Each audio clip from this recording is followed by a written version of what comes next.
ఆంధ్ర రాష్ట్ర ప్రజలందరికీ కూడా తెలిసిపోయింది. కూటమి ప్రభుత్వం వారు చెప్పినటువంటి వాగ్దానాలన్నీ కూడా తుంగలో తొక్కి సూపర్ 6 అన్నది కూడా విస్మరించి వారు ఏ విధంగా వ్యవహరిస్తున్నారన్న విషయం ఈ రోజు ఆంధ్ర రాష్ట్ర ప్రజలందరికీ కూడా తెలిసింది. మెగా డిఎస్సి అన్నారు, దగా డిఎస్సిగా చేశారు.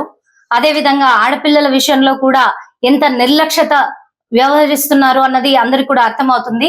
ఇలా చెప్తూ పోతే ప్రతి వ్యవస్థలో కూడా నిర్వీర్యమైందనే చెప్పొచ్చు కూటమి ప్రభుత్వం. కాబట్టి వైఎస్ఆర్ కాంగ్రెస్ పార్టీ జగన్మోహన్ రెడ్డి గారు ఆయన అధికారంలో ఉన్నప్పుడు ప్రజల పక్షాన నిలబడి అన్ని వ్యవస్థల్ని కూడా ఎంతో బలోపేతం చేస్తూ ముందుకు సాగారు అన్న విషయం కూడా ప్రజలు ఈ రోజు మరింతగా గుర్తు చేసుకునేటువంటి పరిస్థితి ఏర్పడింది.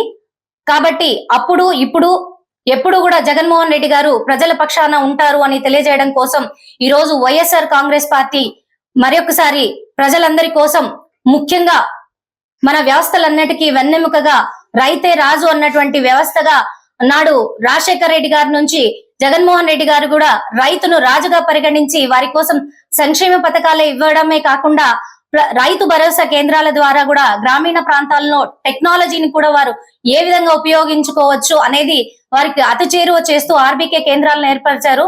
వీటన్నింటినీ కూడా నిర్వీర్యం చేస్తూ కూటమి ప్రభుత్వం నిర్వహిస్తున్నటువంటి నిర్లక్ష్యాన్ని ఎండగట్టే విధంగా ఈ రోజు అంటే డిసెంబర్ 13వ తారీఖున జిల్లా అధ్యక్షులు అనంత వెంకటరామరెడ్డి గారి సారథ్యంలో భారీ ర్యాలీ నిర్వహించబోతున్నారు. దీనికి మన జిల్లాలో ఉన్నటువంటి రైతాంగం, అదే విధంగా రైతులందరికీ కూడా మనం సంఘీభావం తెలియాల్సిన అవసరం అందరికీ ఉంది. కాబట్టి ప్రతి ఒక్కరు కూడా సంఘీభావం తెలియచేస్తూ ఈ ర్యాలీలో పాల్గొనాలి.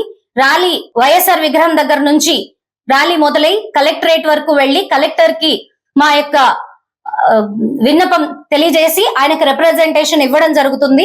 కాబట్టి పార్టీ నేతలు, పార్టీ కార్యకర్తలు, ఇతర సంఘాలన్నీ కూడా ఎవరైతే రైతులందరికీ మద్దతు తెలియజేయాలనుకుంటున్నారో వారందరూ కూడా ఈ కార్యక్రమంలో పాల్గొని ఈ ర్యాలీని, ఈ కార్యక్రమాన్ని విజయవంతం చేస్తూ మనం సైతం రైతుల కోసం జగనన్న సారథ్యంలో ముందుకు వెళ్తామన్న విషయాన్ని అందరూ కూడా తెలియజేయాల్సిన అవసరం ఉంది.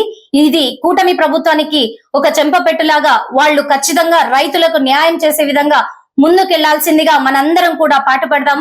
అందరూ ఈ ర్యాలీని జయప్రదం చేయవలసిందిగా మనస్ఫూర్తిగా కోరుకుంటున్నాను.